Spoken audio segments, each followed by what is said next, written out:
Mariners win 5-0. They improved to 18-18 on the year. They've evened the series with Texas at one game apiece. Let's quickly talk about how it happened. Ty France in the third inning singles home Tom Murphy and Sam Haggerty to make it 2-0. In the seventh, Tom Murphy. Well, mercy me, he blistered a home run to left center to score AJ Pollock to make it 4-0. And then in the eighth inning, Pollock hits a sacrifice fly with the bases loaded to score Ty France. Kind of a circular thing here. France singles in the first couple of runs, scores the last run. It was all France, Murphy, and Pollock pretty much involved in that stuff, with Sam Haggerty also getting a run in. All right.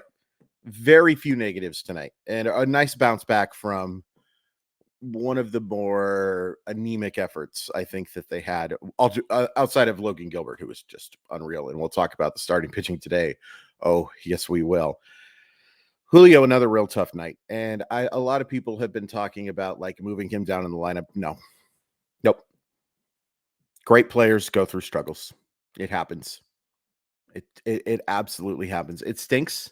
It stinks that it's the top of your lineup that's having this happen right now. You got to work through it. Got to work through it. And any suggestion otherwise, I just vehemently disagree with. It sucks. And I have, again, very little doubt. I mean, we were just talking about this guy hitting a 450-foot homer a couple days ago, and he absolutely blistered a couple balls against Houston, too. Great players have bad moments, and right now it's a bad moment for Julio. Now, it stinks that it's been basically a quarter of the year with bad moments, but you just got to keep the guy at the top of your lineup. If there was some other real obvious answer, like if I thought JP Crawford was, he's getting on base at a much higher clip than Julio is, over 100%. Obviously not healthy right now. Hopefully can come back Wednesday. I wouldn't doubt if they hold him out one more day, just because they have Thursday off, and then you've got a 3-game series against Detroit. Might as well just go with the Caballero Haggerty or Caballero Wong middle infield. But yeah, if that was the scenario and you wanted to move Julio down to like 2, okay.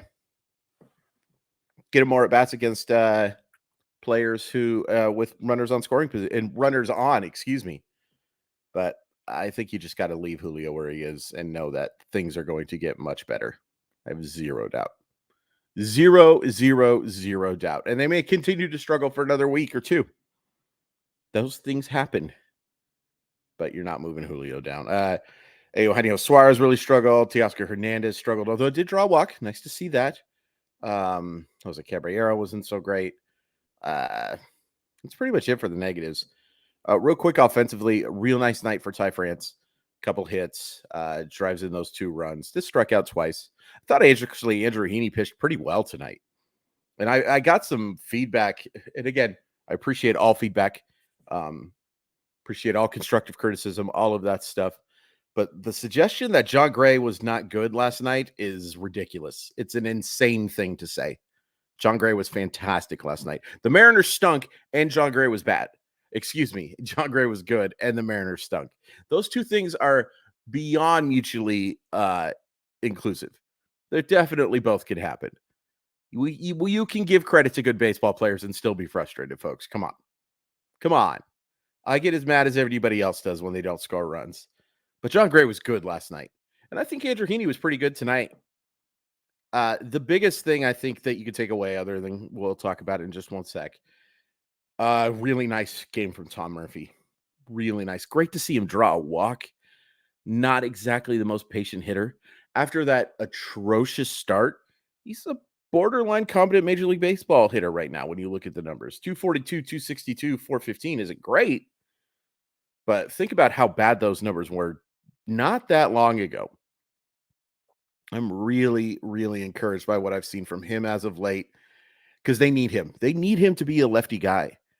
I still think Cal Raleigh is absolutely the best catcher on this team and isn't all that particularly close. But I would love to have Tom Murphy in the lineup and maybe have Big Dumper spend some DH days or give him some rest days. It's nice to have that option. It'd be really nice if Tom Murphy can keep this going, because just having something in the bottom of the lineup that can do something against Southpaws is going to be really nice. And AJ Pollock, just only gets the RBI and the walk, but I thought he had some really nice at bats tonight too. Um, yeah, offense was fine tonight. Not great, but fine, and really nice day for Murphy. Justin Topa, great. Does issue the walk to lead off things, but after that was just fine. And nice John Juan 10. I've been calling him then. I will still do it on time. Look, the word is right there, and I apologize to him. Uh, but I'm gonna get the name wrong. But I think he's pitched really well in these two games. Really well. And good for him, man. Good for him. A guy who has, he's a young guy, but he's been around and he's battled some injury stuff. It's great to see. Oh, okay. All that bearing the lead crap is over. George Kirby was fantastic tonight. As good as I've seen him pitch. And I've seen him pitch really well, but equal to some of the best starts that he's made this year and last year. Yeah, he does scatter 6 hits. Every single hit was a great piece of hitting by Texas that I can recall. There were no pitches left in the middle of the plate that got scorched or anything like that. Everything was Texas just barreling in or barreling down and making some leak little, just the one extra base hit. Josh Smith, a double, and it was a nice piece of hitting. This is massive because, again, with Robbie Ray out, you need either George Kirby or Logan Gilbert to be a number 2 starter. And if you could have them both pitch near the top of the rotation level, that's so massive because, folks, this offense isn't great. If it can be an average offense and a top 5 pitching staff, they've got a chance to go to the postseason and to do some damage. But when you lost Robbie Ray, it put a lot of pressure on these young guys. And so far, they've stepped up. They've really stepped up. Man, Kirby was just, his command was so good. The fastball at the top of the zone, such a dangerous weapon. That's such a hard pitch to lay off, and it's such a hard pitch to square up. Like, it's great to see too, because I'll be honest with you, he did go 7 innings and allow 3 runs against Oakland, aka AA Midland. He didn't look good in that start. That was one of the worst starts I think Kirby has made. Just 2 strikeouts against a awful. I don't care about their WRC plus, by the way. That is better than Seattle's. They've scored like 12 runs a couple of times. That does not indicate how good that lineup is. It just doesn't. There've been a couple of big games. Their mean offense, like if you average it all out, sucks. They're a bad, horrible, horrible baseball team. Shame on you, Rob Manfred. Shame on you, John Fisher. I almost forgot his name. I wish I did because he's just awful, awful, awful, awful. But he wasn't great in that start. He was great tonight. Great. And, you see one of the reasons why you can be excited about this year. And you also see, like, watching this big 3 of Castillo, Kirby, and Gilbert, how special this pitching staff could be. And Bryce Miller, of course. The pitching is not going to be a problem, folks, for a couple of reasons. 1, because they've got really good arms right now. 2, they've got a great pitching development group. And they have these guys, they because of the way baseball works, they've got Kirby and Gilbert locked up long term until they, aren't. But you know what I mean? And they've signed Luis Castillo to an extension. So you're going to see those guys in Seattle uniforms for a very long time, barring something unforeseeable. Just, it's something to appreciate. It's something to be excited about. Man, that was a really impressive start against a significantly better lineup than he's faced, I think, the last few times. Certainly better than Oakland. Look, even watching tonight where they got shut out, you have to be pretty impressed with Texas, don't you? I think that's a legit baseball team. Obviously, it's a legit baseball team. They have uniforms and everything. But I think that's a legit playoff contender. It is worth pointing out that they did announce today that it's probably going to be another 3 weeks until you see DeGrom again. And Corey Seager is probably going to be back in about a week or so. But The fact they're doing this without like the most talented pitcher in baseball and a legitimate top shortstop is pretty darn impressive. And Ezekiel Duran's going to be good. Just Young, who really struggled tonight, but had a pretty darn solid start to his career. They're good. And for Kirby to do what he did against that lineup, I don't think you can oversell it. I don't think you can oversell it. It was so big tonight to get that win because at the very worst, the only thing that's going to happen, and let's say Seattle does lose tomorrow. I hope they don't, but let's say they do. The worst thing that happens is Texas gains a game.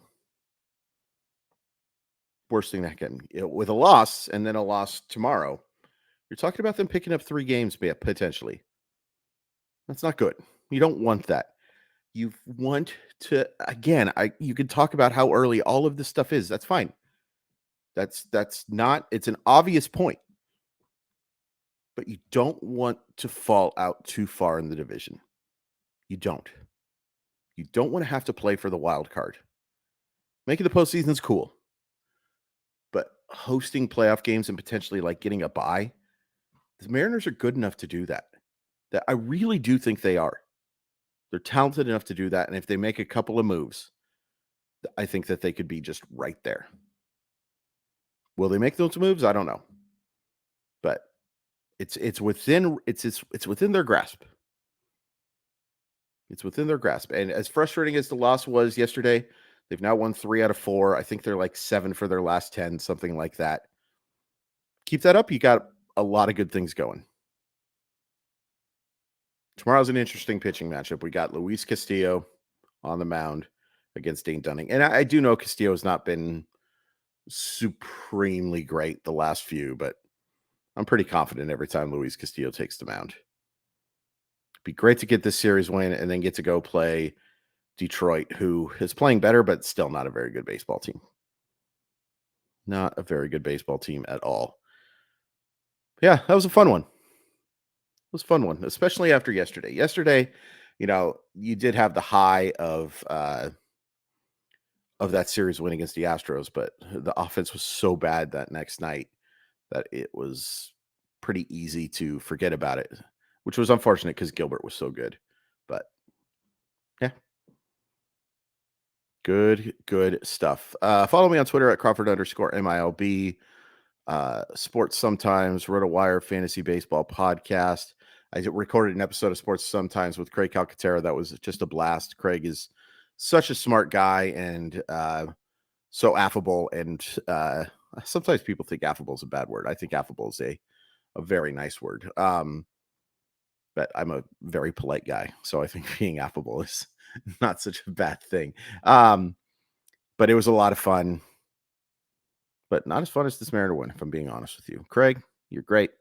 But this Mariner win was a lot of fun. Be really nice to get a series win tomorrow.